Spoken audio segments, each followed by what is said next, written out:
We still don't care. Anytime, anywhere. And now, the World Tag Team Champions. Cock back the hammer, watch me lay him down. Saw face the villains, we don't play around. Nobody makes a sound. On, grab your women and children to get the safer ground. The Kingston like the Jamaican town. Futuristic flow, dark start with a laser sound. Leaving nothing but a vapor trail. And my bass heavyweight, no shake, I'ma break the scale. Inspector, we have followed your instructions to the letter. Let me just cut to the chase. You ever fuck it away? Oh man, I love that song. Hello. I know, right? What's up? I am Slick Flair, otherwise known as Jordan Carter. This is the WrestleCollective Weekly Podcast. Welcome to WrestleCollective. Thank you, everybody, for joining. Please make sure to like, subscribe, hit that notification bell to make sure to know when we go live every week. As you guys see here, I'm with the crew. What's up, Grumpy? How you doing? What's going on, man? Thursday podcast day. Let's do this. Let's do it. Our friend across the pond, Hannibal, how you doing, man? Yeah, man, can't complain. It's another good day. Another great day.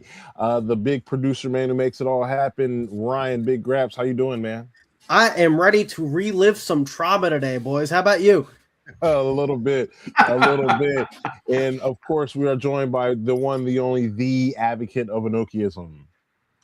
Oh, hi! I didn't see you guys there. I was just reading this great book, Eggshells, Pro Wrestling at the Tokyo Dome, by number one AEW op, Chris Charlton.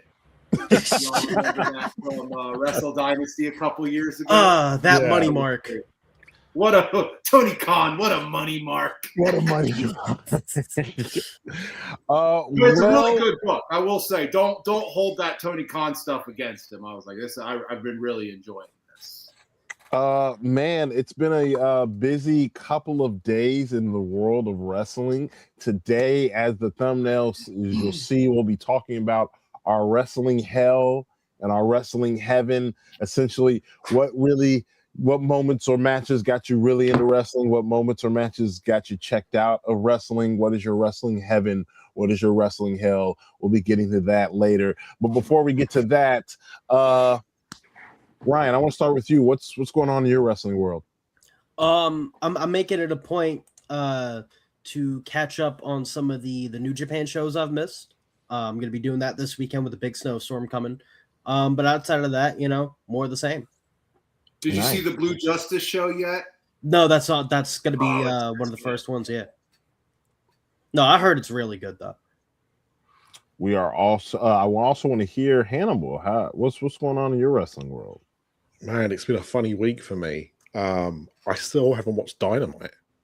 I'm only halfway through. I just got into the Omega versus Josh Alexander match. So, Number 7 AEW show. Hannibal Scorch has not watched Dynamite. Honestly, man, fell asleep, woke up, and I don't know if it's just me. I'm sure it's not just me. But do you ever get that where you wake up, you wouldn't expect to fall asleep, you wake up, and then you're like, oh man, I should really go to bed, and then you fall asleep again almost instantly.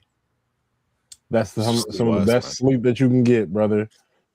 So usually, once I wake up, it's like, oh, I can't go back to bed.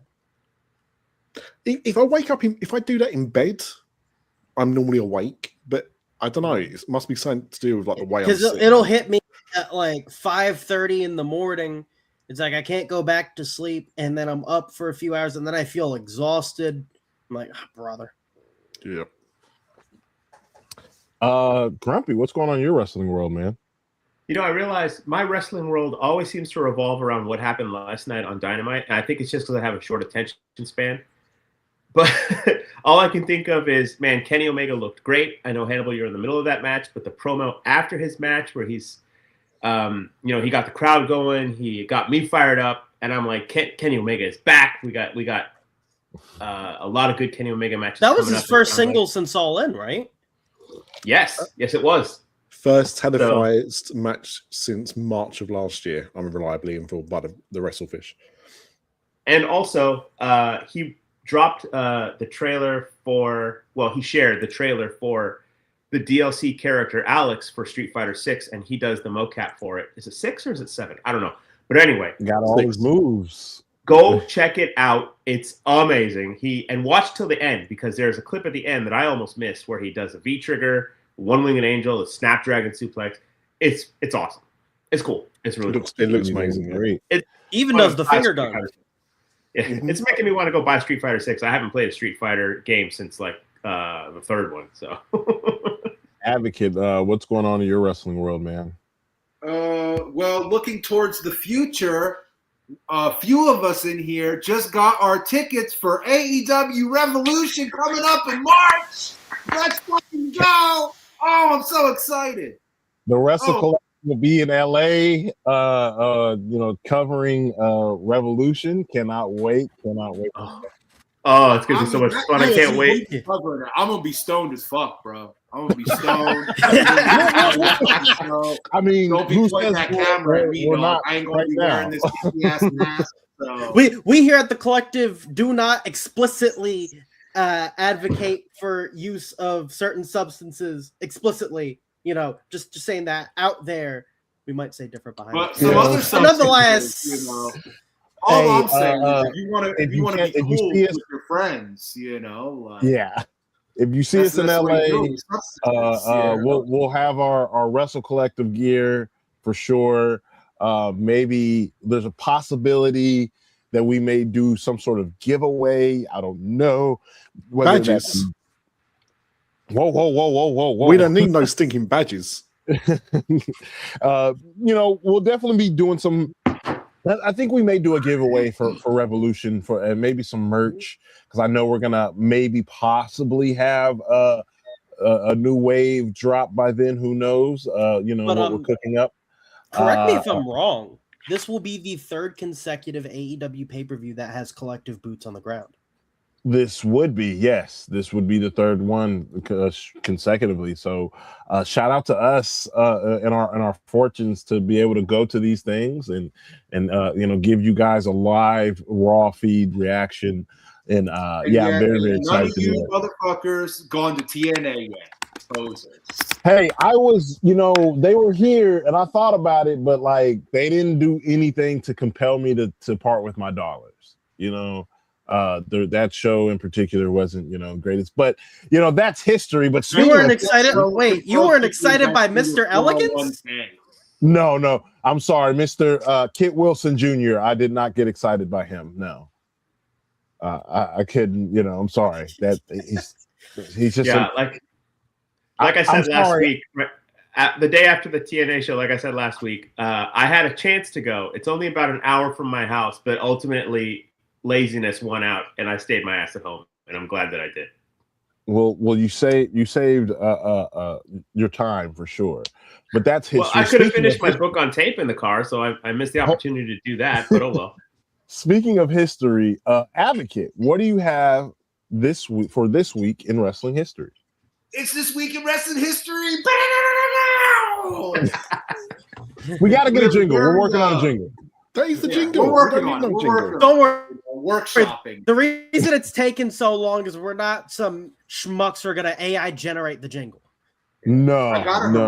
Upstairs too, No AI work over here. We have a very 90s centric this week in wrestling history. For all you millennials out there. This week in 1991, Big Van Vader, my all-time favorite big man, beat Tatsumi Fujinami for the IWGP World Championship. Look at that big motherfucker right there. I put all the World Championships on it. Hoss. That's a big Hoss. So you guys know, anybody who knows me knows I'm a huge Vader fanatic. He's one of my all-time favorites. This was his first major title win. And yeah, it's really great stuff. Also in 1994, we had the Royal Rumble take place in the Rhode Island Civic Center.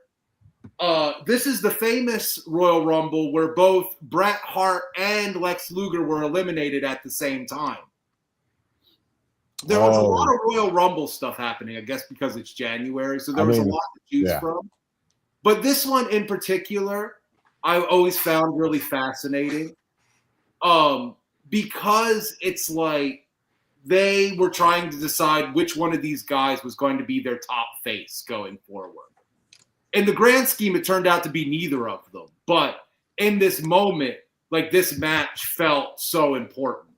I don't know how you guys feel about it. Oh, I'm a big Bret Hart guy. I love the character. Everything Bret Hart did back in the day, especially around that time, couldn't go wrong in my eyes. So I didn't get a chance to watch this like live or as it happened. Obviously, I remember getting a tape of it years later though, and watching it. And one of the more interesting finishes, obviously an accident. I want to say, I don't think they planned this. Yes. No, I don't think this one. No, this one was planned. This one, okay. This No, one was, the one this with was one of the ones. Batista That's wasn't that's the one that wasn't Yes. planned. Okay, yeah. I knew one of them was planned and not planned. Yeah. So this one was the planned spot, because they wanted to see who the audience was going to get behind. Luger tells a great story of how it happened. He said it was all Bret. Like, Bret took care of him. Bret made sure they landed at the same time. It's really cool. Mm-hmm. Oh, yeah. Anything Bret says is always all Bret. Yeah. Like, if you ask him, he's in there wrestling by himself. And especially when it was against that dumbass Bill Goldberg. You guys ready for some Attitude Era bullshit?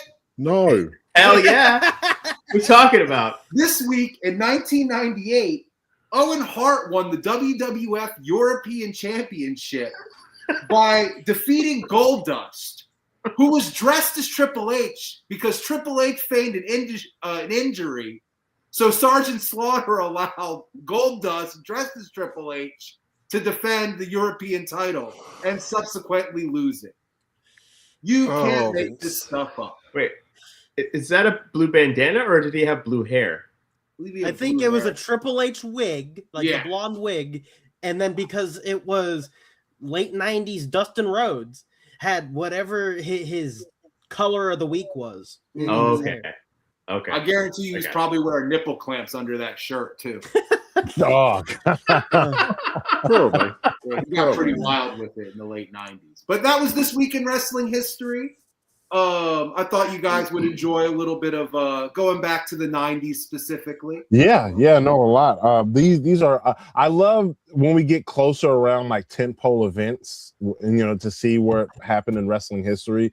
Like, we're about to peer into Mania season, and we're obviously in Royal Rumble season. So, like, next week in particular, I'm going to be interested in This Week in Wrestling History. That's going to be a good one. But before we really get into our wrestling heavens and wrestling hells, hang on, Slick. I'm reading the chat. Please don't tell me you're going to go to the WrestleFish's question before we go to the main topic, because I don't want to answer that question. What is the question? My top 5. What are your top 5 Tommaso Ciampa matches, everybody? DIY Vaudevillains. Let's go DIY.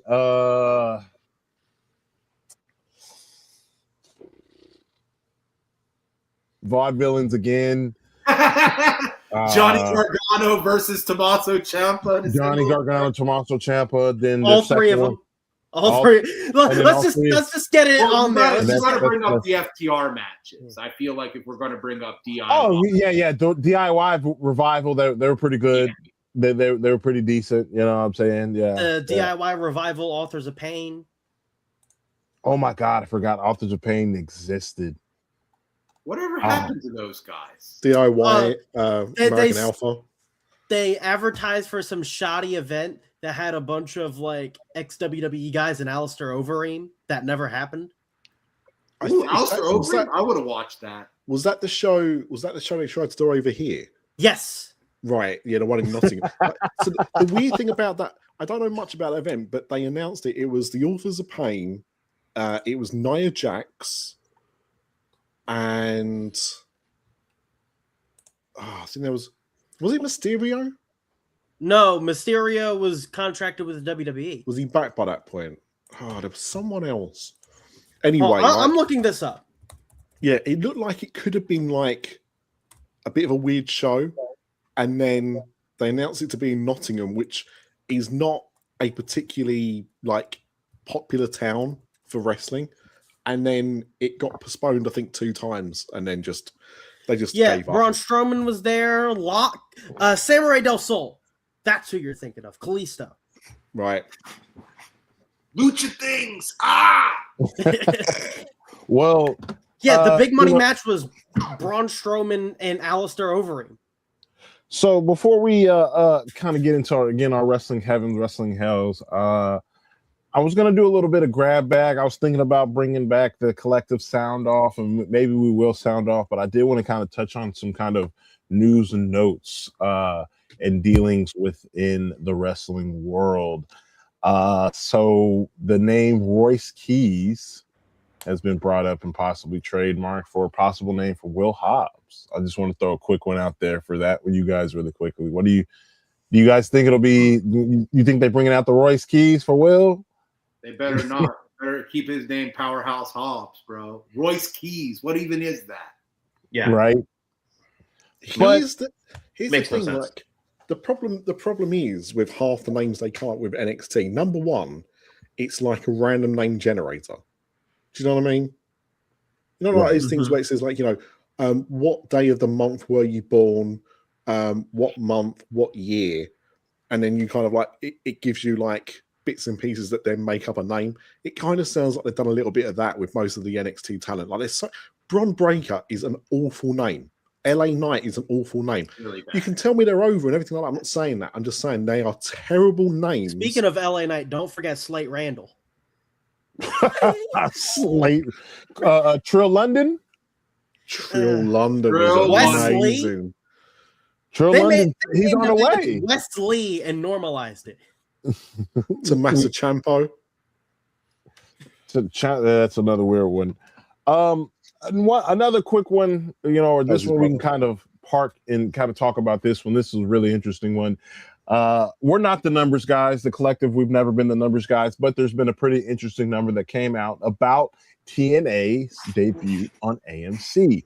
And again, we're not the numbers guys. Let's not talk about the numbers, but we did decide to give TNA on AMC. Some of us gave them a chance. Some of us, we kind of. Some of us were coerced into watching against their will. We watched it as a family. We watched it as a family. We did. So I want to get you guys' thoughts and Don't maybe ever question my loyalty to this thing. You made me watch TNA. And not the good TNA.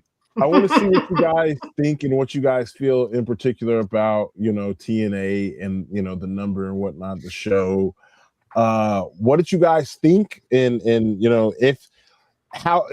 let's be, solution based. What do you guys think they could do better at if there's anything? Advocate, I want to start, or no, I'll start with you, Grumpy, because you seem the most vocal about TNA. So let's start with you.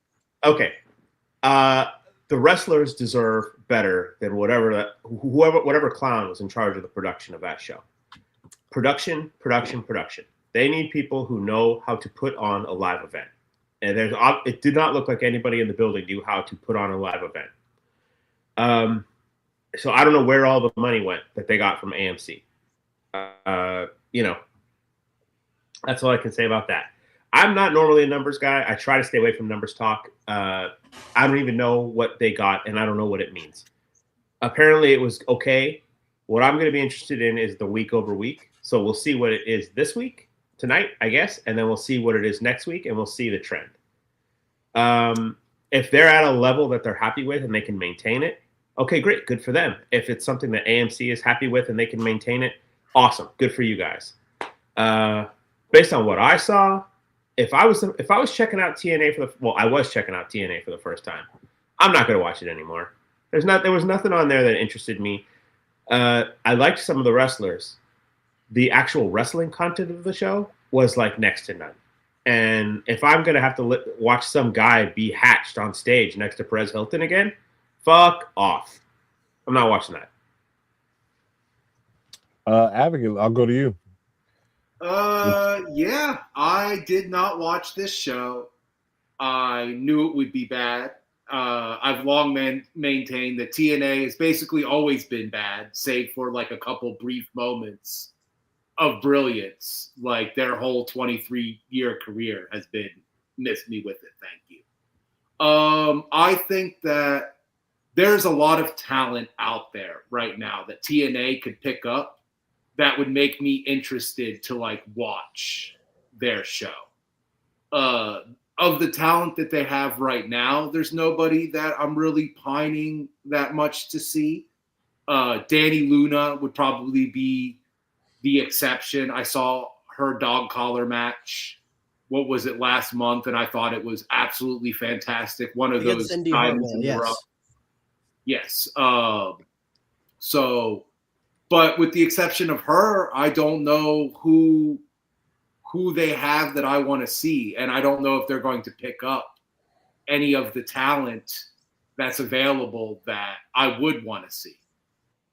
Time will tell. But it seems, based on your guys's, what I've seen online, that they need to make some drastic improvements and need to make them quickly, like tonight. So, fingers crossed for them, I guess. I mean, there's a checklist of things that are very small things that if they just took a little time and someone read them and said, oh, we could fix this, this, and this, that would make a vast improvement. Not big things. I, as a person who's watched, I've watched since weekly pay-per-views. I've watched since the Fox Sports Net deal, I said this on No Dirt earlier, and by the way, you can catch me, Andrew Baydala, Juice Springsteen every Thursday. No Dirt, Just Dialogue on Final Bell Media. I said that this company's been around too long to have these shortcomings, these production shortcomings that they've had. Mind you, this company, this is their Kobe year, right? They're on their 7th TV deal. Their 7th network TV deal, right? I want to say network. That may be, being facetious or. No, they're all networks. You're right. Like even Access TV, it's still a network. Impact, just say like Impact deal. It's a new TV deal for Impact. Yeah. That's it's a broadcast television deal. So they shouldn't have these types of mistakes that and shortcomings that they've had. The showing of the celebrities or your top guy, the guys that you want to showcase on the hard cam side where you don't really have the arena filled and it doesn't really look that good. That's not really that's not the. And then there's an overdone doing of the WWE influence on the product, with the kind of stalling, in between matches and so on and so forth. Like I think that's kind of like I'm not used to that from TNA. I'm used to like let's total nonstop action. Total, exactly. And I'm getting a bunch of promos and in-ring I feel like they're losing their identity, and I feel like they've lost their identity. It was paced like a PLE. They TNA has always been like unique. It's been that, the 6-sided ring, you know what I'm saying? The X division, things like that. It's kind of been, I don't want to say counterculture, but subculture, underground. If you a Southerner or a Texan like me, you know what underground hip hop is. They're very akin to what underground hip hop in the South was to me. They've lost that identity. Decision they didn't bring back the 6-sided ring for this new. You know what I'm saying? I think they should have go back to that. I understand for the workers, it's a little bit of a harder thing. The ring. Yeah, who am I? I've never taken a bump in my life, but you know what I mean. Ryan, I want to go to YouTube because you are a avid you're a TNA guy. I don't want to say TNA guy, but you watch TNA. You're very familiar with TNA. So this debut probably should mean something to fans like you. What did you think? So I don't know about you guys, but I sort of grew up with TNA, right? I started getting into wrestling in 2010. I got into WWE that year, and later on in the year, maybe in 2011, I got into TNA, right? So I got really familiar with guys like Kurt Angle, Samoa Joe, AJ Styles, James Storm, Bobby, the whole nine, right? And I got into them when they already moved away from the 6 side. They were in the 4 sides, right? And I got to learn about the history, you know, going back afterwards. But, you know, I see this show, and it felt like a modern day, you know, to use the proper term, WWE PLE, but it lacked any of the spectacle and any of the over-the-top extravagance that allows that formula to even succeed somewhat, right? You know, because that critically has been very divisive over the past, I'd say, couple of years. But they emulated that formula, had less matches, had worse angles, and like I said, I feel bad for the talent, right? Because there's a lot of talent that could have, like Rich Swann and Eric Young, right? They're not, you know, these guys that, you know, get the wrestling Twitter, you know, area, you know, lighting them on fire, right? But they're still competent workers, and they're used in a dark match on a 2-hour product that has 3 matches on it. I think that speaks volumes. Like, I was tempted, you know, when I knew I was going to get called on, I was like, do I say something, or do I just hit it with the line of, if you don't have anything nice to say, don't say anything at all? Like, because that's how I feel about it. Like, it sucked to have to watch that, especially when it's a product that you used to be attached to. Even going like as recent as like 2018 and 2019 with guys like Sami Callihan, LAX, you know, the North, you know, Lucha Bros, right? And seeing what it is now, it's OVW with a TV deal. I can't even say it's NXT because NXT has better presentation. Clip that. But see, to what you were saying, like, I do think the presentation of it was like an NXT PLE. That felt like that was the kind of vibe they were going for, but they didn't achieve it. No, because the NXT pay-per-view, the PLEs, they still have more wrestling than like a. No. I'm purely aesthetic. I'm talking like the entranceway and everything like that felt quite NXT to me. And maybe because of how they shot the audience, which Grumpy's already mentioned, like how bad that was. You know, they filled out one side of the arena, right? They sold what they sold. Like, I'm not going to knock on. I'm not going to detract on the hard cam side, right? You know, but the problem is that it's a hard cam side for a reason. Don't show it. Exactly. Whatever you do, don't show. The worst thing about that as well wasn't even that they managed to get it on camera, like properly get it on camera as well. But the big problem for me was they did it in a segment where they were doing what WWE do quite often, which is have like Celebrity Row, right? Mm-hmm. And you might get Topanga from Boy Meets World. You might get Macaulay Culkin. Or like Olivia Rodrigo or whoever. Right. So, but people that are relatively known. And then you got like a couple of people from an AMC show that I've never even heard of. Candice Michelle, who never wrestled a day in TNA in her life. AJ Francis, who was just there for no reason. Like, he could have wrestled. Right. Yeah, I don't know why you didn't have AJ. Eric Young wrestled a dark match. It is sitting in a seat. This is what I was saying. I was saying this on Monday. Like, they had a dark match, which could have been on the main card because they only had 3 matches. So it's not like, I appreciate they had visa issues. So I understand it was people that couldn't be there. I get that. But you actually had people there and were like, we'll have them in a dark match. No, just bump them up to the main card. That's what it's there for. Like, it's, you know, I've been a TNA fan since, like, you worked TNA shows. I worked TNA shows. Like, I feel like if there's anyone who's qualified to talk about this on this panel, it's Hannibal, because you worked events for that promotion. Yeah, only when I come to London, but yeah, I did work those shows. Listen, you worked events. Yeah. You know, it was sad because, you know, I grew up, you know, I was tape trading. I think I said this before. Like, I used to get tapes sent over because that's the only way you could get TNA in the UK. We didn't have it for years. And then when I got the TV deal on Spike, they got a TV deal in the UK, and then you could see it more easily. And TNA kept me, you know, interested in wrestling when WWE was not entertaining me. So it kept me interested, and it introduced me to all these different styles that I hadn't seen before. So I have always loved TNA, but I fell out of love when it lost its identity in like the mid tens. But you know, this was another chance for them to have a first impression. They've had 7, and this is by far the worst.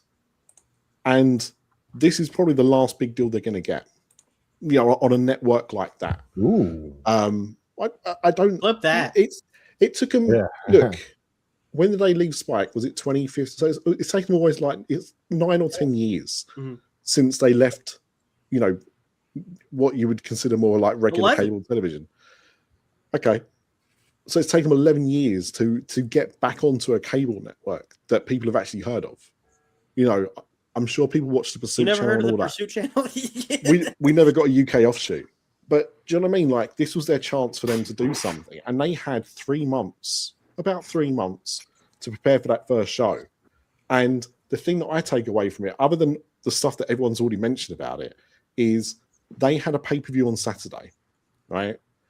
They filmed a big angle for that pay-per-view, and it was aired on their social media because for some reason they didn't put it on the main show. They didn't put it on the TV show they were showing as a lead into their pay-per-view. Absolute amateur hour. Like, I don't know if that's because they didn't hit their times. I really hope it's not. What do you mean? If you have 3 matches and you can't hit your times. They had a segment with, you know, the Elegance, whatever the Elegance group are called nowadays. Yeah, the Elegance brand. Okay, the Elegance brand. They had that go over what, three commercial breaks or something stupid? Oh, it was a travesty. Right. So you can't tell me that they didn't have the time to do it.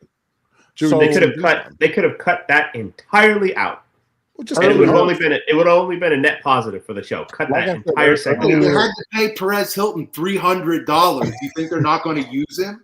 As I was on No Dirt earlier with Andrew Baydala, which again you can catch us every Thursday, Final Bell Media, myself, Andrew Baydala, Juice Springsteen. Someone in that comment section said that I think this is because I don't want to take credit for it.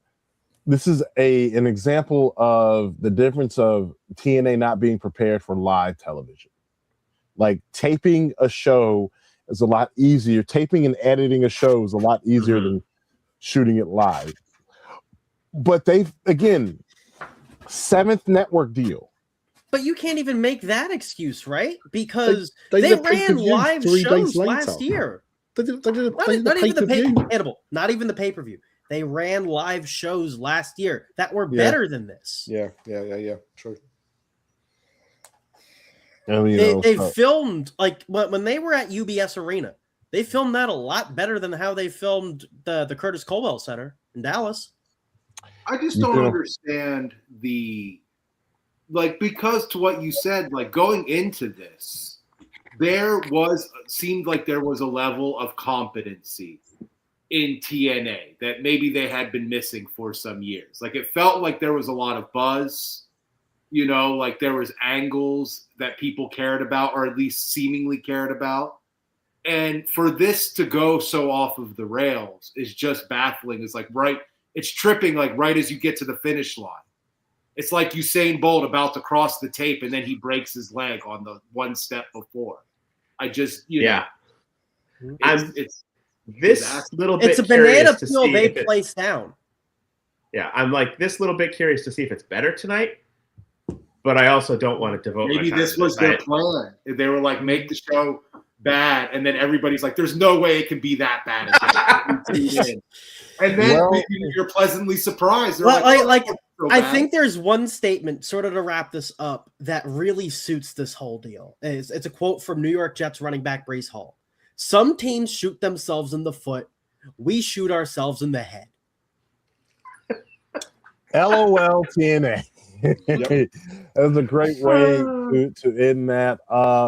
But I think it's about time we start getting into some of our Wrestling Hell and Wrestling Heaven. But before we do, I want to thank everybody that is watching this stream, everybody on YouTube, everybody on X. I see Hannibal. He's gone live. So appreciate you for doing that, spreading out the good word. So I want to just thank everybody for watching. Please make sure to like, subscribe, hit that notification bell, hit that share button. Let's get this the stream out here. We absolutely love and adore doing this, you guys. And one of the most important things that you could do for us that helps us keep this thing going is shopwc.com. Shopwc.com. We've got some great merch for you guys. I'll go ahead and explain the Octopus Hold shirt. We have it's a literal move. It's an octopus doing an octopus hold. Again, trying to make cool wrestling merch that you will not find anywhere else. So very, very happy about that. You can get a hoodie, you can get a shirt, you can get stickers. And trust me, we got plenty of stuff coming on the way. We got phone cases on the way. We've got bags and stuff like that on the way. Summer's coming up, so after we get through this chill freeze, we're gonna probably have some shorts and stuff like that coming up. WrestleCollective songs, baby. Let's go. So Get please that make sure to shit hit shopwc.com. That is one of the greatest ways to help us. Keep still for a bit. I'm gonna bring up the hoodie real quick. Oh, the hoodie. Oh, see, and I love the hoodie. And see, I'm gonna be getting a hoodie. I love hoodie. I'm a big hoodie guy myself. And these hoodies, they come. What you order, they come in like a week, 2 weeks, so they come very quickly, very, very fast. Good quality material, and again, look at this, look at that. It's an octopus doing an octopus hold. How dope is that? Again, shout out to our artist for drawing that up. Great shirt, great merch. So if you want something that is cool, that doesn't look like wrestling merch, but is wrestling merch, that's something you kind of get away with. shopwc.com. Please make sure to check that out. And again, please, if you haven't, make sure to like and subscribe to the channel. As you guys know, we're rebuilding this channel. We've had some shortcomings, but we appreciate everybody who's come back. We appreciate all the new people, that have subscribed to us, and make sure to follow everybody here, share the stream, and again, join the collective. Appreciate you guys. But let's get this fun part of the show started. So we got to come up with this, what is your wrestling heaven? What is your wrestling hell? What is something that brought you into wrestling? What's something that really got you out of wrestling? Because this art form, this thing that we call wrestling, man, it makes you feel a lot of feels. So what do you got? You guys want to start with some bad or start with the good? What do you guys think? I think we should save the hells. You want to start with the hells? You want to start? Well, what do you think gets more viewership? Right, we want to keep these people here for a little bit. Yeah, so let's start with the wrestling heaven, right? With the good, everybody can agree on some of the good, right? So you know what? I'll start off with you, Advocate. What is your first wrestling heaven? What was your wrestling heaven? When you were watching it, you just fell in love? Well, my wrestling heaven wasn't pro wrestling at all, funnily enough. My first wrestling heaven as an adult would be Pride FC. That's right, the MMA organization. This is why I got back into pro wrestling. Like, this was what made me fall in love with pro wrestling again, even though this on its face isn't pro wrestling. It carried all of the tropes of pro wrestling with like the extravagant entrances and costumes and storylines that would go into it. The only difference was that the fights were real. And through Pride, I was able to learn about the broader Japanese pro wrestling scene, which most of you who know me know I'm a Puro fanatic. And so through Pride, I was able to discover things like New Japan, Pro Wrestling Noah, All Japan, everything. Like, it all stems from watching these shows at like 4:00 in the morning. When New Japan went through Inoki. When I was in high school. So yes, that's my first wrestling heaven is Pride. I mean, I could see that because I know you and I love you, brother. I'm gonna let you get away with that one because that is not wrestling, but it's wrestling adjacent. Well, hey, I will say, according to Meltzer, like Meltzer was like back when Pride was really popping, he was like, just because it's real, he's like, it's still pro wrestling. He's like, all of the cadences are there.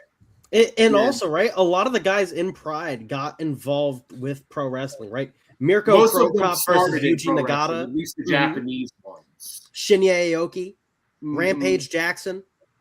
Sakuraba. Anoki. Yeah. You know, so that's not a bad one.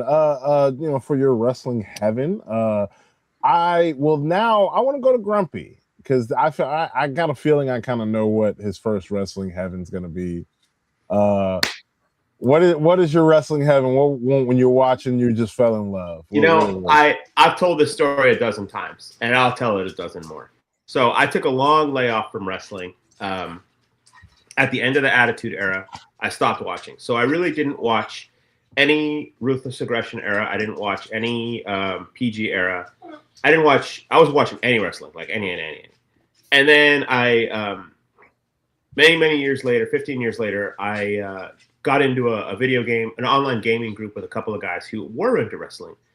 And they suggested that I get back into it. And what they suggested was that I watch Okada and Kenny Omega at Wrestle Kingdom 11. The first thing they sent me was a 5-minute fan made AMV of the match, music video, which was amazing, and it made me go back to watch the whole thing. And this is a long match; it was an hour long, and this is the first match I had sat down and watched in a long time. But I watched the whole thing front to back. That just led me down a rabbit hole of finding out more about Kenny and Okada and New Japan, which I had never watched New Japan before. My big thing on YouTube is video essays, and I just found a ton of YouTube video essays about wrestling and all the wrestling that I had missed. Which, by the way, if you guys would like some video essays coming for the collective, which they are coming, give us some suggestions of what you would like to hear us break down and talk about in the comment section as far as video essays are concerned. Yeah. Right. Yeah, get to work, guys. Come on. So yeah, that's on me. Yeah, definitely. So yeah, the video essays just led me down a road of all the history that I've missed. And then the announcement of the formation of AEW, and my cleaner, my goat, Kenny, is going to be one of the founding members. And I said, all right, this is my chance. I can get in on the ground floor of AEW.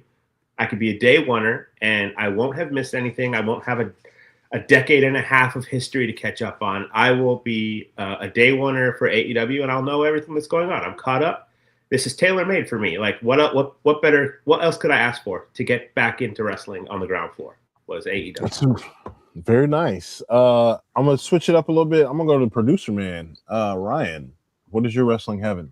So mine's a little more recent. I wanted to highlight, something that I don't think would be highlighted because, honestly, of the recency, right? Because when, just so how my mind works, right, is when we get these prompts, I tend to think back, and I wouldn't be surprised if that's how a lot of people's mind works. Like when they think of all right, what was their wrestling heaven? What's the big thing that came out for them, right? They'll think back in the 90s, maybe the 2000s, right? So that's why I think it was important for me to highlight Hangman Page winning the AEW World Title at All In. I was there. Yeah, I wasn't, and this still made my list, right? I think being able to see, especially where AEW was in 2023 and 2024, right? That was some of their creatively weaker years, and a lot of where they were able to come out of that and get into that creative shred again was, a lot of people wanted to see Hangman succeed again, right? Because we saw, he finally got that title the first time in 2021 against Kenny, he finished the story, right? We're going to get this great reign out of him. And then it gets cut short on his second pay-per-view title defense against Punk. And I know that was a very divisive finish in terms of there were a lot of people who wanted Hangman to retain, a lot of people who wanted to put the belt on Punk. I was one of the people that, and this ain't anything against CM Punk. I'm not one of those guys that picks a side, right? I personally wanted Hangman to retain the title at Double or Nothing.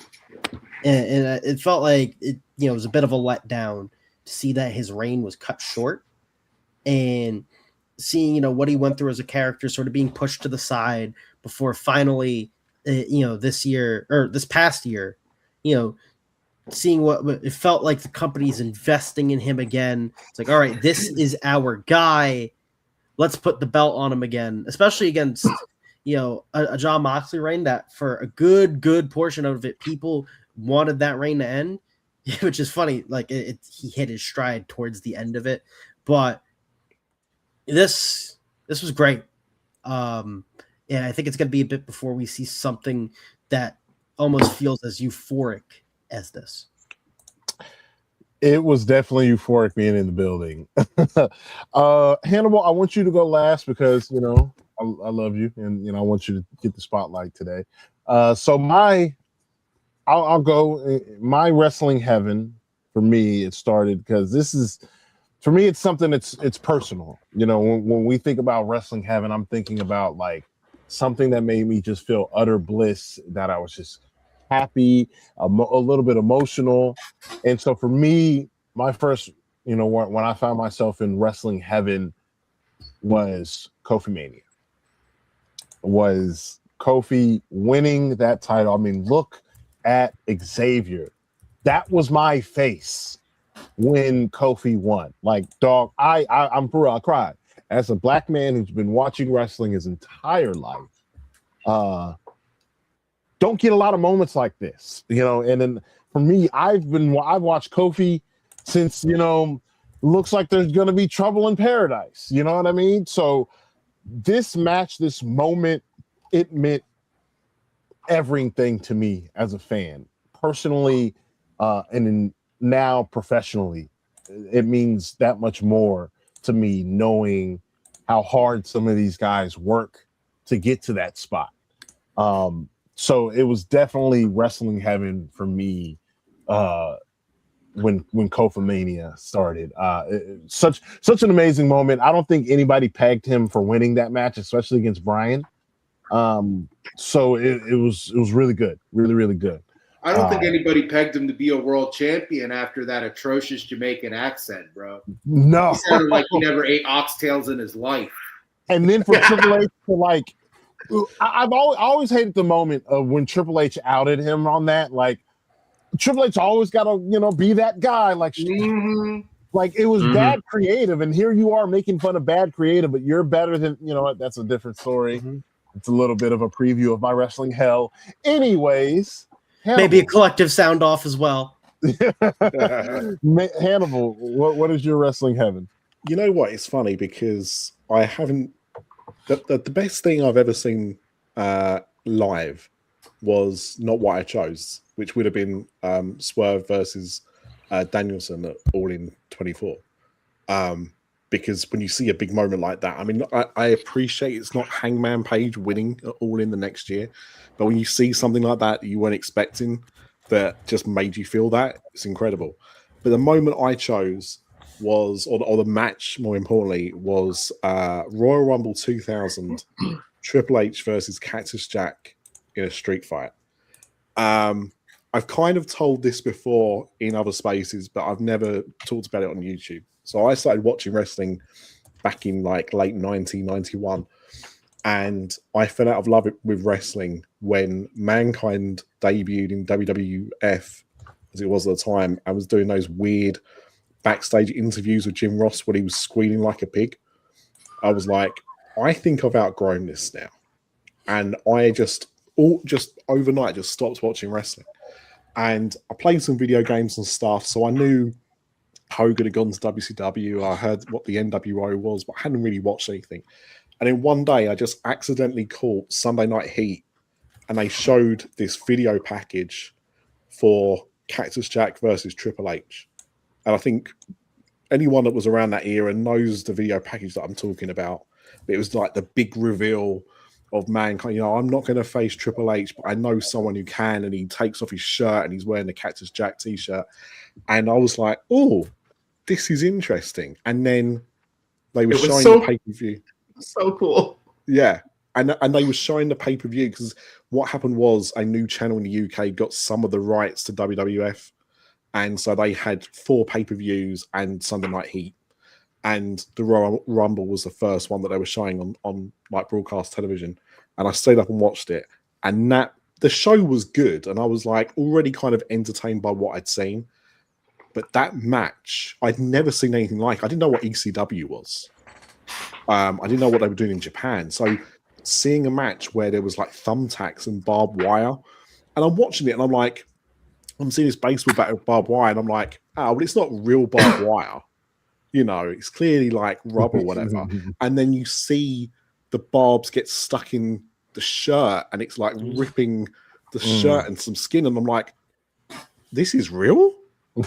This is real? What's happened to my wrestling that was fake? Now it's real?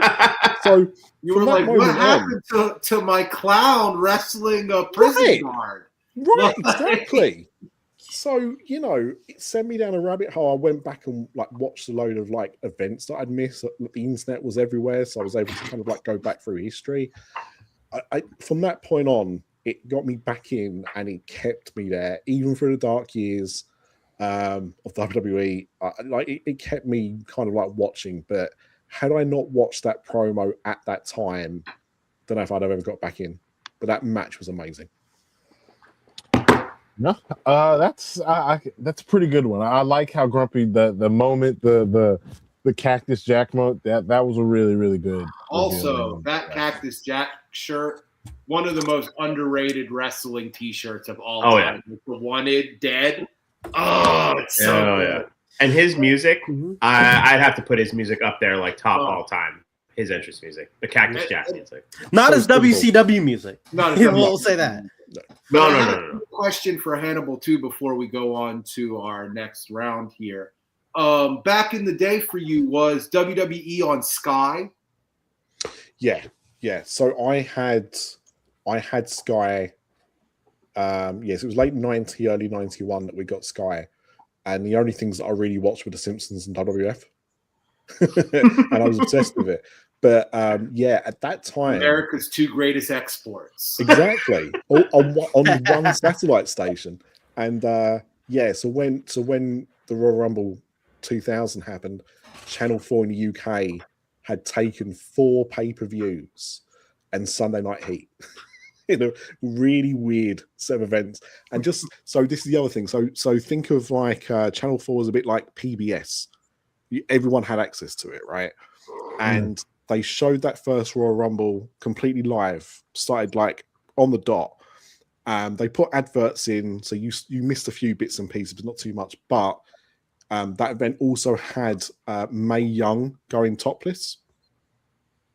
Now, bearing in mind that because of the time difference, the pay-per-views like start at 1 a.m. in the morning. So, I mean, they're on very late at night, right? But even though that was shown at that time, because she had fake boobs, they got enough complaints that meant that they had to show every pay-per-view after that on a 15-minute delay. So if anything happened during the event that wasn't quite right for broadcast standards, they just cut it out. Oh. That's ridiculous. So do you guys want to do one heaven, one hell, or just go through all of our heavens, all of our hell? I was only supplied with one image from each of them. So yeah, I was gonna say I thought we were doing 1 and 1. Oh, I did 3, but okay. Oh, I was gonna say I can come up with 2 more. We just won't have images. Well, no, that's fine. That's fair. That makes it easy. The network is telling me fill time. No. This ain't TNA, brother. You know what? Seeing that y'all don't have. Hurry, get Perez Hilton out here. Then I'll give. Does anyone have a camera on nothing? You got a camera on nothing? I'll give. I you can guys give another one, but I just don't have an image. I got an image for it. If you can pull this up quickly, I'll give you guys another one because it's going to be funny anyway. My heaven, yes, it's going to be my third heaven. 2 or heaven 3?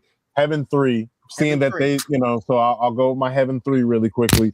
I can't believe this is a heaven for you, by the way. It's a heaven for me because if you guys want to see a ridiculous thing listed as someone's wrestling heaven, click that like button, click that subscribe button, share it with other people, right?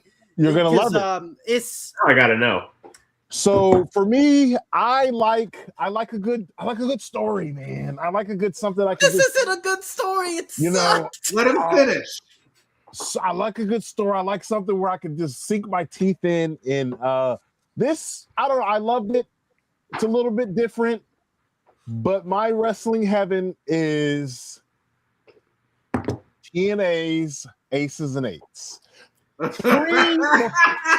Pre-mask unveiling.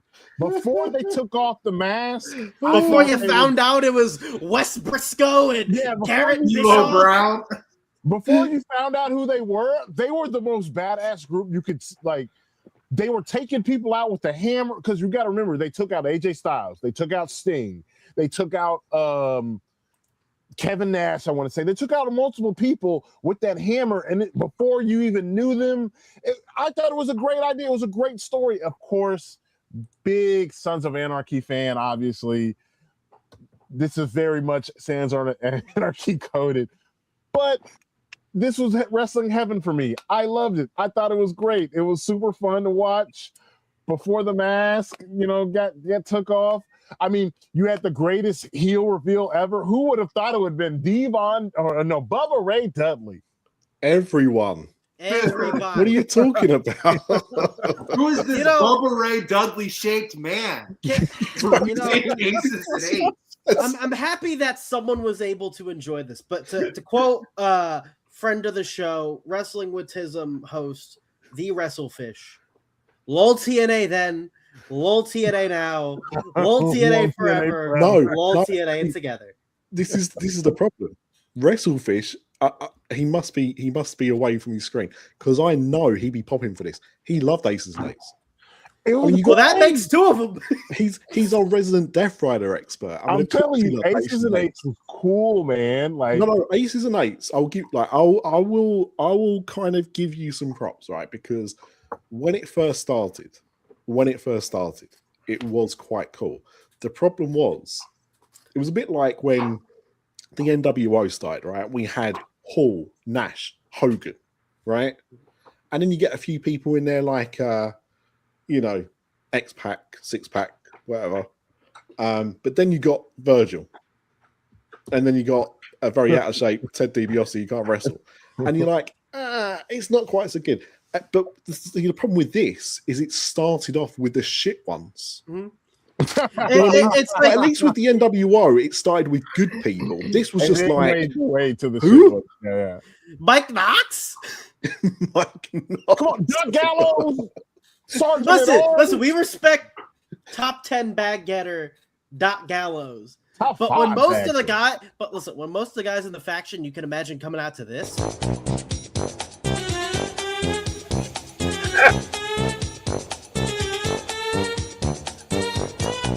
Garrett Bischoff, Wes Briscoe, like that's bad, brother. Oh God, that is hilarious. Who invited that was another one of my wrestling heavens. I had 3 prepared.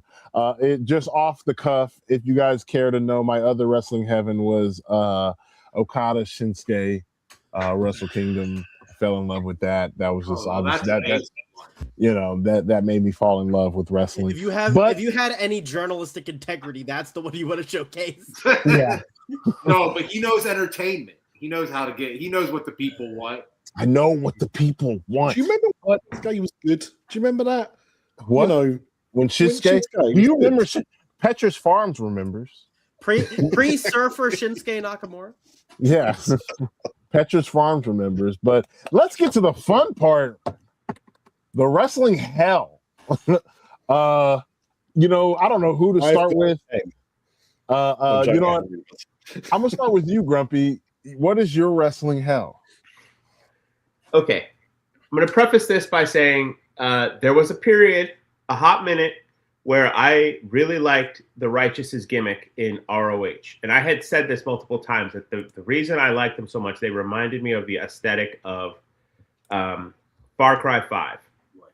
Far Cry 5, the major antagonist was a family of like ultra religious extremists. Yeah, like Joseph Seed and all that. Yes, the Seed family. And I looked at that and I looked at the Righteous and I thought these guys are almost a 1-for-1, right? So it was, Dutch and Vince, and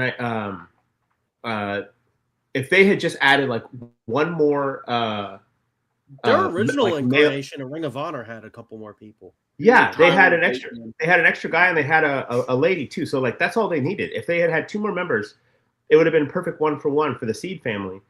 And I was like paying attention to them. I was hoping they'd get a push. I loved the vibe. I loved when they got opportunities. And then they got booked in a match, a 2-on-1 against MJF. I knew it. Oh, I love this match. Better than you, baby. I went into this thinking, okay, there's no way you could fuck this up because it's a 2-on-1. Max could lose the belts and it won't hurt him at all. It's a 2-on-1. How could you screw this up? Okay, yeah, he can get some great offense in. They could like just barely eke out the victory, but it's a 2-on-1. And this motherfucker was on 1.5 legs and like one arm. Are you kidding? Bro, Yeah. it's a triple in a 2-on-1 match. Dude, For remember God's when sake. he like shoved the one guy's head up the other guy's butt? Like, oh my god! Didn't he do the Looney kangaroo Tunes kick in cartoon, this match? man. Yes. He did the kangaroo. He did kick the in this match. kangaroo kick Ah, in every match since from All In to World's End. Yeah. Everything Every that should match. have gone I wrong like the went kangaroo wrong kick. here. They Listen, made Hannibal, the you righteous just look like the weak. kangaroo They kick made because them you look colonized ridiculous. Australia. They wasted all the righteousness momentum. I came out of this furious. I was livid. I really was pissed, like legit pissed. Not even just that, like the guys that I liked lost, but the way that they lost, the way that they made them look, how badly they were buried. I was like, you cannot be serious. And I was pissed about this for a long time. I'm still pissed about this, which is what, and kind of calling back to TNA, I would like for the righteous to be successful. And if they can be successful in TNA, I really, really hope that for them. I am halfway thinking about following TNA just to follow the righteous. I love them so much. Like when Elias, now Ezekiel. Elijah. No, Yeah, I was gonna Elijah. say it's all the snap. Ezekiel was his other gimmick where he was Yes, supposed to be Ezekiel was Elijah's the brother. Yeah, Okay. yeah. Elijah, when Elijah had like his little debut vignette on, I think he put it on Instagram. I don't know. I was in love with that too, but that was right before The Righteous got released. And I was like, oh man, it passed me by. So I'm interested in TNA only for Elijah and The Righteous. I want to see what happens with them. I don't have high hopes. I think I'm going to be heartbroken again. You know what's the funniest see part what about happens. this match, though? Hmm. You know what happened at the next pay-per-view? Hmm. He said, come on down, Jay White. We're doing this again. Oh, you're right. You're right. And he had even one less leg and one less arm to fight with that match. Fucking ridiculous. Yeah, I would be in hell too. I remember that. That was definitely hell to get through. It was so bad it made our thumbnail. I want to go to you across the pond, Hannibal, Mr. Scorch. What is your wrestling hell, man? This is going to be an interesting one. You know what? You know how the ADHD kicks in Death of Big sometimes, Daddy. and I think Grap said Ezekiel and Elijah, and I wanted to say and Peggy, and only two people will get that reference because no one else is as sad about Hamilton as me and my daughter right now. Anyway, this was a tough one because man, there's been some absolute stinkers. There was so many things to choose from, but there was one thing that I think signaled for me the time when I was like, I think this is time to stop watching TNA. It was not a great period of time, and this highlighted everything. I believe the match was at Victory Road 2011. Yeah. And it was That's what you the think, main it is, Jordan. the main event of the evening. It was Sting, the Icon Sting, against somebody dressed as Jeff Hardy. Because Jeff Hardy was not in that body that night. Look at the disappointment in Sting's face, brother. Oh, yes. I've seen about this. I think you're the only person to say "oh yes" to Jeff Hardy and Sting from that night. Yeah, it was bad, man. I remember this live when it happened. Like, I mean, crazy. It was. So for those unaware, what happened was the match had been set up for a while. They've been building it up on TV, all that kind of stuff, and then Jeff Hardy comes out, and he is completely out of his mind. He is absolutely not there. He's wobbling. His eyes are all over the place. He is an absolute mess. he cannot wrestle. They've sent him out because it was the main event of the night. And Bischoff basically comes out and he's talking to the ref, talking to Sting. And they're like, get this finished as soon as possible. Don't let him get any offense in. And you just saw you can't even really call it a match. I mean, wrestling moves took place. There was a 3 count at the end, but I mean, it was just a disaster. And the thing is, people have rightfully criticized AEW for letting Matt Hardy, another Hardy, letting Matt Hardy continue his match with Sammy. We saw something similar happen with Mox when he was fighting Rey Fenix. You know, these matches that should have been called to a halt and they allowed them to continue. This is the worst one because with those other matches, something happened mid-match and maybe they, on the fly, were not sure how bad the injury was. With this, they knew what he was like backstage. He should not have been sent out through the curtain.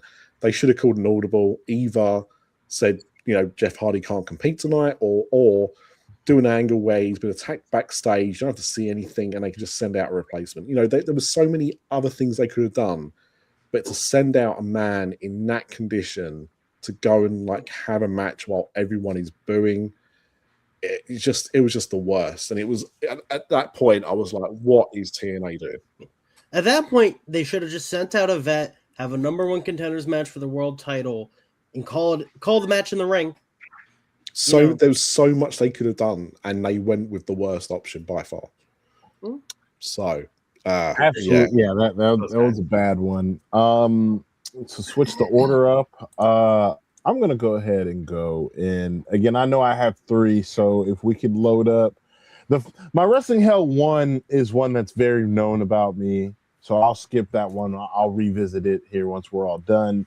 But I want to go to my Wrestling Hell 2, Graps. And this one is my Wrestling Hell because, like, oh God, it's just bad. It's something that just shouldn't have happened.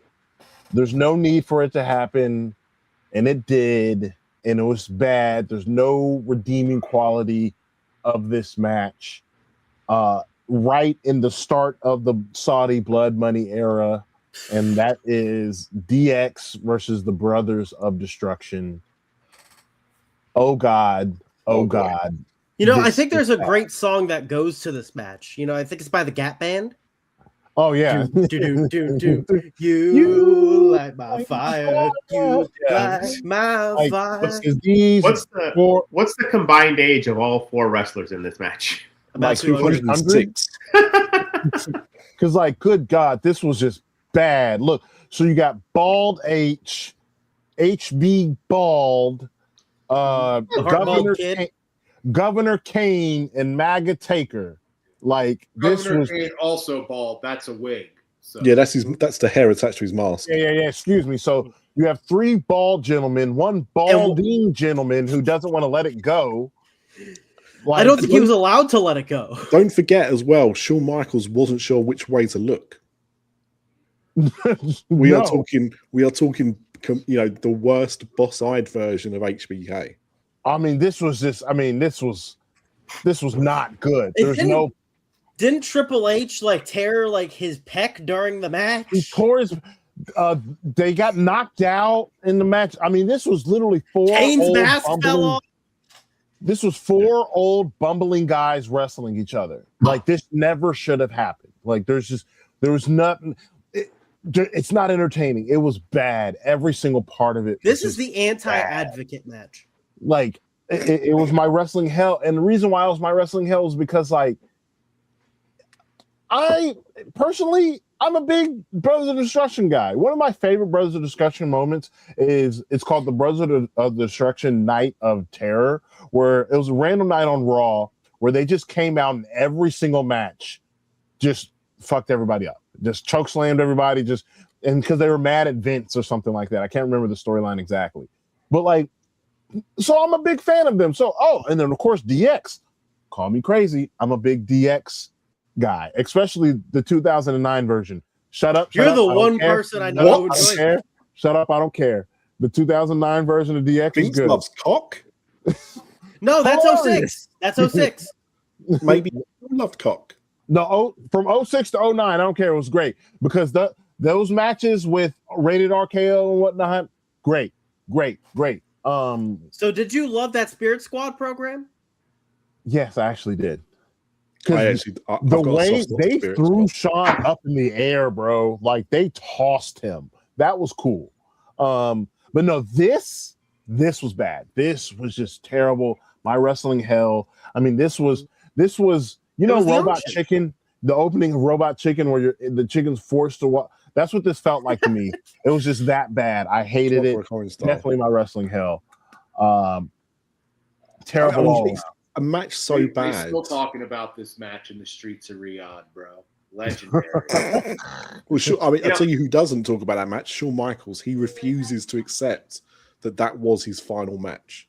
That's another thing that pisses me off. Again, I could be here all day because Mr. WrestleMania, that's his last match. Like, come on now. Hey, man. Which is what surprises me because in your podcast with Drew today, you guys were talking about Austin possibly having a last match, and I'm like, then you show that, and I'm like, you can't show that and then tell me you still want Austin to come back for another match. Listen, it's not a good idea. Simple. It's real simple. We getting there at money. We getting there. Very simple. Let's go to Advocate. What is your wrestling hell, man? Oh, my wrestling hell. The picture that we picked is an awesome one. So don't get it twisted. But my wrestling hell is the invasion angle. What? Yes. Yeah.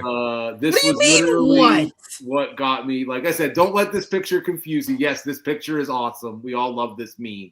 But the invasion angle itself was what got me to stop watching wrestling for almost 10 years. Or actually a little more than 10 years. Because I want to say what it was like 2002. 2001. 2001. Yeah, 2001. I came back in 2015. So that's almost a decade and a half. This so much that it literally got me to stop watching wrestling for over a decade. It's embarrassing to see all of your favorite wrestlers be made to look like geeks and dorks and losers. Yeah, they made DDP a stalker. I hated that. Make me famous. They made every WCW, as a WCW kid, like I didn't expect the WCW guys to win, but I'm like, you don't have to make them look like geeks. I'm like, I don't see the benefit in like hiring these guys. Yep.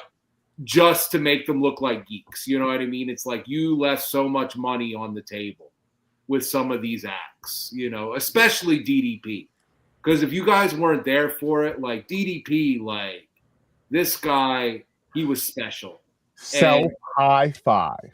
Exactly. Bang. But no, like he was special. And because like, and you see this a lot with like, at least how we perceive like people who aren't like WWE creations, especially back then. It was like, oh, like they wanted to show that their guys were better than the other guys, instead of being like, well, this isn't the other guy anymore. This is your guy now. And I was like, and this guy could make a lot of money for you, you know, if you don't strap him up with a horrible stalker gimmick, you know, against. And have him wrestling like the imagine DDP and Stone Cold. One of my, money. As an honorable mention, wrestling hell is SummerSlam. I want to say 01, Brothers of Destruction, DDP, Canyon, where they completely buried Canyon and DDP. Like they got very little to no offense in that entire match. It was a cage match. I mean, so you got to a point to where Undertaker is like toying with Canyon, showing Kane how to do the last ride and stuff like that. Like completely buried them. I hate that. I was gonna say not more than that, but also if you remember, I think it was a month later. I think it was Unforgiven that year when it was the Brothers of Destruction versus Chronic. Yes. Bearing in mind, oh my god, possibly one of the worst tag team matches you could ever see in your life. The thing is, but don't get me wrong, like I wouldn't say Chronic and WCW were like something special. But in WCW, what happened to Adam Bomb? I don't know why he had it, and then.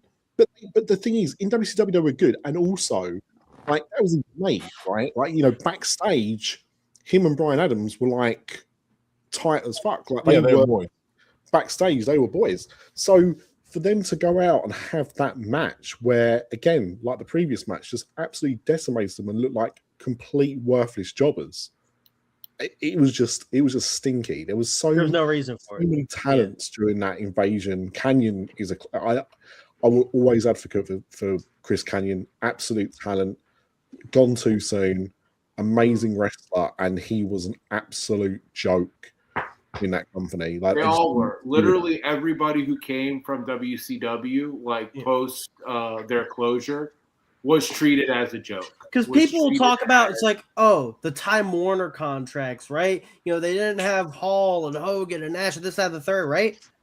But they still had a lot of talent there, right? You can make something work with DDP. Yeah, and but like T. they had none of the top card though. Let's be honest, they had none of the top. I of the mean, card. Booker T was the world champion. Yeah, Booker T. They had Booker T and they had Booker DDP. T, and then like that, I couldn't like. Which they kind of tried, but the thing that held Booker T back was that he was black. Anyway, so I mean, unfortunately, that's just what it was. Still holding people back to this day, unfortunately. You know, Ryan, I believe it's you. Yeah. So this, there were a couple that were floating through my head, right? The first one that was floating through that. You know, I'm not going to put up graphics for these first two that I'm going to talk about just real quick.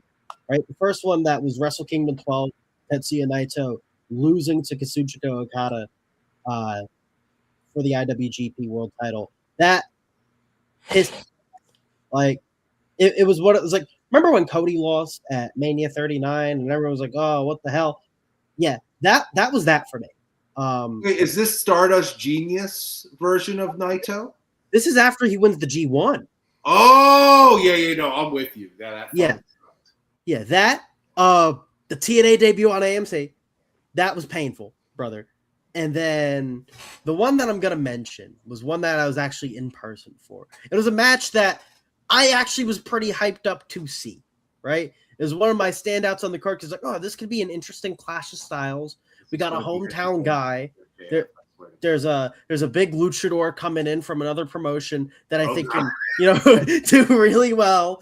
He showed out against Bryan Danielson, right? So what are the big guys coming in from CMLL, right? They when they had there was an 8-man tag that they had, and they even had Mystico come out to this guy's music, and I was like, all right, this is interesting. And this was the opener for the card that I had gone to, right? 2024 Forbidden Door. MJF versus Hechicero. War crime. That is terroristic wrestling right there, my friends. That is. I need 2 forks. Let me stab myself real quick. This might be what, like, I've seen Alberto Del Rio versus Jack Swagger live at WrestleMania 29, and this is the most disappointed I've ever was coming out of a wrestling match that I've seen in person. Because I had high expectations, and it ended in 10 minutes off a brain buster where it was mostly MJF doing his shtick. It's his first pay-per-view back, and he's just doing shtick. That's all it is. Because this is the last pay-per-view match of babyface MJF, and it sucked donkey dick.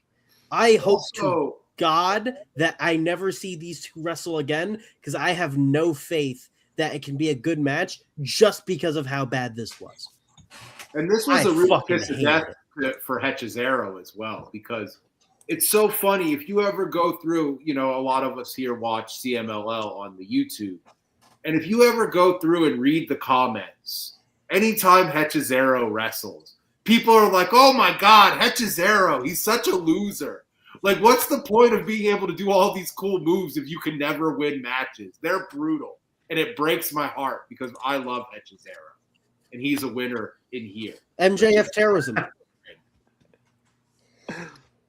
Yeah, I that match for me, just because like, especially when you Hechicero, like a known bag getter, known baller, you know what I mean? And this was his first pay-per-view match, his first pay-per-view singles. I was one of the few people in the building that was outwardly excited to see Hechicero, right? Because I talk to people who go to the shows, right? I try to be a little sociable, and there weren't a lot of people who were sort of in that arena that were in the know on Hechicero. And I thought, oh, he can win over like 10,000 people here against the hometown guy. This is going to be his coming out party. How wrong was I? How wrong was I? Funny that two of the matches we've talked about are MJF burying guys that didn't deserve it. Yep. And one of them that I almost talked about was MJF burying a guy that didn't deserve it. Is do we Hannibal? I got you right. We got your wrestling hell, Hannibal. Yeah. Yes. Jeff Hardy and Sting. Yeah, it was the Jeff Hardy one. Yeah. So I think we got everybody. That's very interesting. I just love to see, because for you, Hannibal, I can see where you were. It was kind of a disappointment thing. For Graps and Grumpy, it was a match quality thing. Oh no, disappointment was still there. Trust me, disappointment was very much there. Yeah, check off a lot of boxes. Yeah, it's just it's very, very interesting to see. Take solace in the fact that the shows that you're talking about also had. Yours had Bryan Danielson versus goddamn Zack Sabre Jr. for the first time ever, Grumpy, and the first Hangman Swerve match. And then Graps, yours had Mercedes versus Stephanie Vicor and Ospreay versus Swerve. So it was like, and Danielson versus don't forget Danielson versus Shingo. Oh yeah, and Danielson versus Shingo. You would think, right? But no, I love seeing where, because for Advocate, it was just, again, more another disappointment thing. For you, it's like, this should have been good. On paper, this should have been good. It could have been good. I was excited. Like 13-year-old me, bro, I was ready for the invasion. I think it's with all of ours, though. Like, all of these, except maybe the aces and eights. You can only do so much with Garrett Bischoff. But most of these should have been good, whether it's a good match, a good angle, good character, all of it. And that's the crazy part about it. Like they should, like, it wasn't like a this was doomed from the start, right? If you think about it, like, except for the aces and eights, kind of, maybe. I mean, when you put Bubba Ray, at the helm, Do you know who I am? You know what, though? The one thing about the aces and eights with the reveals, right? I will tell you now that I hated Wes Briscoe so much that I completely ignored the Briscoes tag team because I thought he was one of them. Fair enough. I can see that. They weren't related. Yeah, no, that could be easily confused for some. Yeah. Oh man, they've got the same name. He's got to be one of them. Well, as we close out here, we got a little bit of time. I am going to do a little bit of a collective sound off. So, is this camera on me? Yeah. So what I want to sound off on really quickly as we get out is there is this idea or how the collective is portrayed or has been portrayed, that we are an echo chamber. I know this is a message that we've I've said beforehand, but I'll just end it with this. Anybody that has something to say about or to the collective or about me or anything like that, instead of just typing in my name, you can just type in slick_flair91 and let's have a conversation about it. Here at the collective, we always are going to be open for conversation. But here's the difference between us and you and I. The difference is I don't have to go and steep so low to go to personal attacks. I can just use my intelligence. I can use my brain, and I can just outsmart you with my conversation. If you are angry or upset that you can't keep up with said conversation and you want to maybe, have a safe space because people feel uncomfortable, that's fine. That is completely fine.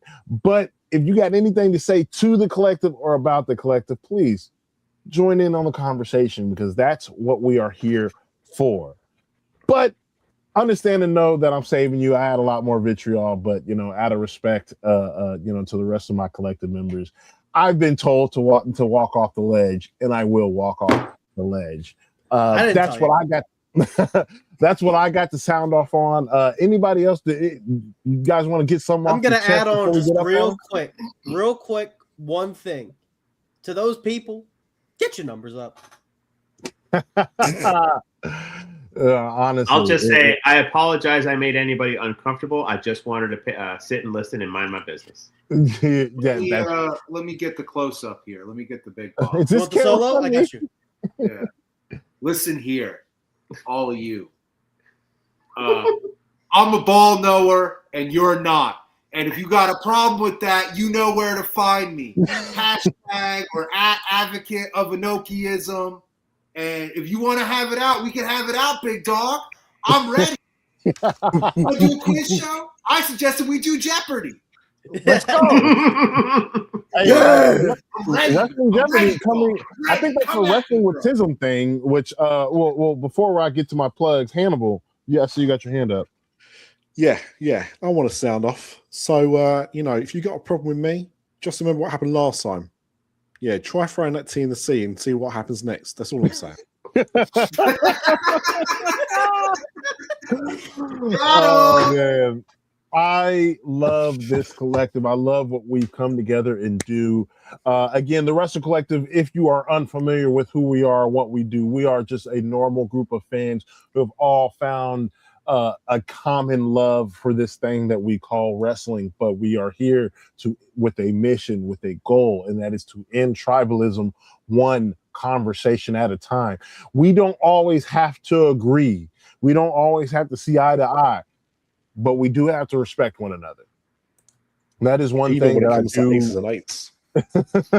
That is one thing I love that the collective is that we maintain a level of decorum and respect for one another, and that we'll never cross that line. Again, that's what ending tribalism is about. It's okay to like this or dislike that. It's okay to love this or hate that. But we don't need to become, hateful because we are on opposite sides. Last week, earlier this week, not last week, earlier this week, Mr. Hannibal Scorch shouted out I guess want to say friend of the show, maybe Mr. Lo Piccolo, who, again, they see differently. Hannibal, they don't really agree, see eye to eye. You'll never see a disrespectful comment or word coming out of either of them in their discourse, because it's just that discourse. So if you are unable to do that, your first talent in the Nicholas Soap Dish Talent Agency. Are you saying that Niccolo De Piccolo is one of our Zebros now? He's probably Zebros. That's what we're here for. Again, to quote one of my favorite wrestling YouTubers, the song, like what you like, but don't be a dick, right? It's okay to like this. It's okay to dislike that, but let's not attack people or attack, And another thing, just a quick little sound off. I hate people. As fans, can we stop taking the lowest hanging of fruit and painting it for everybody? Because there's one sicko or one fed-pilled person doesn't mean every WWE fan, doesn't mean every AEW fan shares those sentiments. Let's stop that. Those are the types of conversations. Those are the types of things. Like, we're not all Adolf Hitler. Like, let's be real. That's what the collective is for, though. We're here to end that ideology. We're here to end tribalism. And that's how we do it, by having one conversation at a time. And the one and only way we have been able to do that is with you guys' support. We can't do this and haven't been able to do this without you guys. You guys have been here every step of the way, and we appreciate you guys. Again, we've seen our subscriber base we're almost back to where we were. We want to get back even further. So please make sure to like, subscribe, hit that notification bell, share this, show your mom, show your dad. Show this to everybody. Again, shopdubc.com. That's where you can get your Wrestle Collective merch. That's the best way to support us. And we thank you. Everybody who's watched, everybody who likes, everybody who shares. We thank you. going forward, the schedule for the Wrestle Collective, it's a big one coming up. Well, February 1st is going to be the next episode of Queens Road. Again, it'll be going on every first Sunday of the month. So definitely check it and be prepared and ready for Queens Road Collection 4 coming February 1st. But next week, next Monday, we're going to be hitting you with Wrestling with Tism. Of course, live on Mondays here on the Wrestle Collective YouTube channel. Mr. Hannibal Scorch. Hannibal, what's that about? Well, yeah, tell us a little bit about the fattest European man to ever live, apparently. Yeah, tell us a little bit about Wrestling with Tism, Hannibal. Built like a what a sexy beast. Don't sell yourself short. I am a sexy beast. Wrestling with Tism, your weekly YouTube podcast thing. Starring myself, the WrestleFish, and the J Hebert man. And we are three neurodiverse people that talk about wrestling and other stuff. Had a great show on Monday. Hopefully going to have another great show this week. So you don't have to be neurodiverse to like it, but it helps. No, that should be the tagline. No. Yeah, if you want to talk some graps and some other random stuff, Wrestling with Tism 5:30. Definitely some random stuff. Right now, there's a YouTube short getting some good views right now, where you guys talk about Godzilla and this Fast and the Furious mashup. That's very, very interesting. Again, I love the vibes of Wrestling with Vin Diesel. Wait, Vin Diesel talks to my people. Getting numbers? Yes, it's getting numbers, brother. It's getting numbers. Godzilla's a baller, man. Godzilla's a baller. But also coming out again in February, you can watch out in February. We are going to be putting Light the Fuse on the Wrestle Collective YouTube channel. That is our Dynamite pre-show, where it gets you ready, get you all in the mood to watch that week's Dynamite. And that is hosted not only by Mr. Hannibal Scorch, but I believe that's WrestleFish as well. Yes, Light the Fuse. You're everywhere, Hannibal. I'm basically everywhere, and everyone hates me. So tough shit. I can't help it. I'm just everywhere. Wait. If he's everywhere, should we start the narrative that he's the leader of the collective? You know what I'm saying? That's what's so funny, right? They like to say another solo shot. Give it to him. You know, hey, because we love you, brother. But no, a lot of big things coming for the Wrestle Collective in 2026, especially February. So definitely be prepared. So again, this coming Monday, we have Wrestling with Tism, of course, and then next week we will be back. Same bat channel, same bat time. I think that's going to do it for us, you guys. Again, make sure to like, subscribe, share this video. That's going to do it for us. We'll see you next week. You guys be safe. Get your numbers up. Ladies and gents, thanks for stopping by. And until next time, this is the Wrestle